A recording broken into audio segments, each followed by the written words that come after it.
Ama naming Diyos, lubos ang aming pagpapasalamat sa kagandahang loob mo sa amin, na sa kabila na kami ay kulang sa maraming bagay, ay patuloy na kami ay ginagawa mong ganap, patuloy na kami ay sinusuhayan mo, at patuloy na kami ay pinagtitibay mo. Sa iyong presensya, dakilang Diyos, kami ay kompleto. Wala kaming kailangan. Naway lagi naming hanapin na kami ay maging malapit sa iyo. Naway lagi kaming makaranas ng iyong mayamang pakikisama. Tulungan mo ngayon ang iyong bayan sa pakikinig namin ng iyong mga salita. Ito po ang aming dalangin sa makapangyarihang pangalan ni Jesus. Amen. Praise the name of the Lord. Ilang linggo pa lamang ang nakalilipas mula ng ating isinagawa. Ang ngayon ay itinuturing na pinakamalaking kilos ebanghelismo sa ating bansang Pilipinas. Hindi lamang ito isang kilos ebanghelismo na masasabi nating pinakamalaki, at hindi lamang sa ating bibig nagmumula ang pag-aangkin na ito. Sa katunayan, marami tayong mga kaibigan na mga di natin kasama sa pananampalataya o hindi natin kabahagi sa PMCC Port Watch. At ito ay mga masasabi nating mga kaibigan, mga observers. Sila man ay nasa larangan ng relihiyon o pananampalataya. Sila'y mga pastor ng ibang mga kalipunan. Ang iba ay ibang mga tao na Kristiyano din at sila'y kabahagi ng ibang mga kalipunan din. Ang iba ay mga periodista, ang iba ay taga-masid. Lahat sila ay nagkakaisa. Kasama na rito ang mga masasabi nating independent na mga vloggers, na mga Kristiyano. Lahat sila ay nagsasabi na nakasaksi ang Pilipinas ng pinakamalaking evangelistic crusade. At ito ay di karaniwan sa maraming kaparaanan. Sinasabi nila na ang huling pinakamalaking krusada na ginawa dito ay ang ginawa ng tanyag at pinagpipitagang ebanghelista na ang pangalan ay si Billy Graham noong 1970s. At ito ay sinundan ng kanyang anak na si Franklin Graham. At ito ay tumagal ng mga 5 araw o 4 na araw kung hindi ako nagkakamali. At sinasabi na umabot na halos 300 hanggang 400,000 mga tao ang nagsidalo sa loob ng mga 4 at 5 araw na pagkukusada nila, at ito'y kinabibilangan ng daan-daang mga fellowships at mga churches sa buong Pilipinas at karatig mga probinsya. At subalit, itong krusadang ito na ginawa ng PMCC Port Watch ay di karaniwan, sapagkat pagkatapos ng krusada na ito ni Franklin Graham, kung hindi ako nagkakamali, noong mga maagang taon ng 2000, ay wala ng krusadang ginawa sa Luneta Park. merong mga ginagawang mga conferences sa mga covered arena, subalit walang gumagawa ng krusada sa Luneta. At subalit sa kapurihan ng Panginoon, ang PMCC Portwatch ay ang kauna-unahang nakapaglunsad muli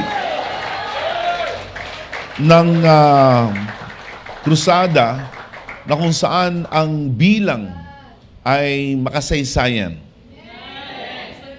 Tayo ay inilalagay na pangalawa sa pinakamalaking kilos ebanghelismo sa kasaysayan ng pagkukrusada sa Pilipinas. Bagamat tayo ay hindi naghahabol na mailagay sa kasaysayan, subalit Diyos na rin ang naglalagay sa atin na ang Home Free Global Crusade ng PMCC Fourth Watch ay ang pangalawa na pinakamalaki. Kung hindi man, ay sa ibang at sa maraming mga bagay ay mas malaki pa kaysa sa mga krusadang nauna. Sapagkat unang-una, tayo lamang ang kalipunan na nag-iisa na gumawa ng napakalaking krusadang ito. Bagamat tayo ay bukas at tayo ay tumanggap ng suporta na independent sa maraming mga Kristiyano at mga manggagawa, subalit ang bulto ng krusada ay pinangunahan at sinuportahan at dinaluhan ng PMCC Portwatch members at mga pastors. Ang paraan ng pagkukusada ay di karaniwan, napakaayos, at ito ay naging kahanga-hanga at naging kamangha-mangha sa maraming mga nag-oobserba ng mga pampublikong gawain na ginawa na sa Luneta. Ito man ay political event, ito man ay musical events, sinasabi ng mga tagapanguna ng Luneta, sinasabi ng mga tagapanguna ng kapulisan na namamahala sa Luneta, ang ginawang mobilisasyon ng PMCC Portwatch sa Home Free Global Crusade ay ang pinaka-epektibo, pinaka-maayos. Sinasabi nila na tayo ay napakalinis, na tayo ay talagang nagkakaisa, at ang obserbasyon ng mga karamihan na mga panauhin natin ay damang-dama nila ang Espiritu Santo sa buong lugar ng Luneta. Sila man ay nasa tagiliran, nasa likuran, nasa gitna, lalong-lalo na ang nasa unahan. Iisa ang kanilang obserbasyon at karanasan na kahit sila sa pangsumandali ay pumunta doon para lamang mag-obserba, para lamang makinig, subalit nasumpungan nila na habang tumatagal ang krusada, sila'y binabalot ng Espiritu ng Panginoon. Sila'y dinadala sa malalim-lalim na mga realisasyon na kailangan nila ang Panginoong Hesus.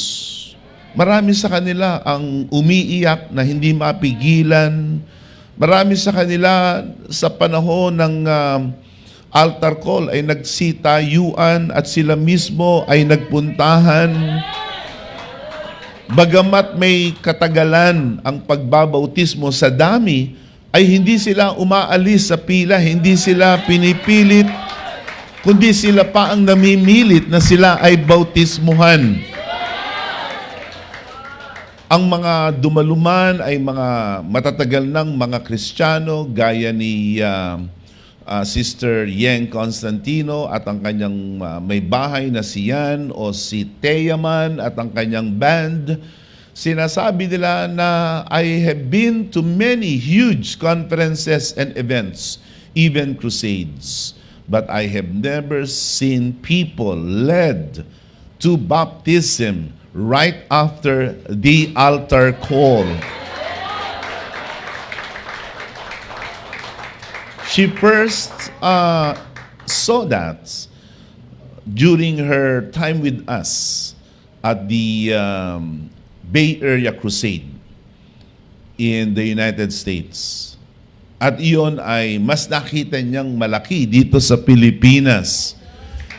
Sa katunayan, when Thea was promoting her concert this coming May, she referenced to our crusade in Luneta. Sabi niya, it was one unforgettable evening.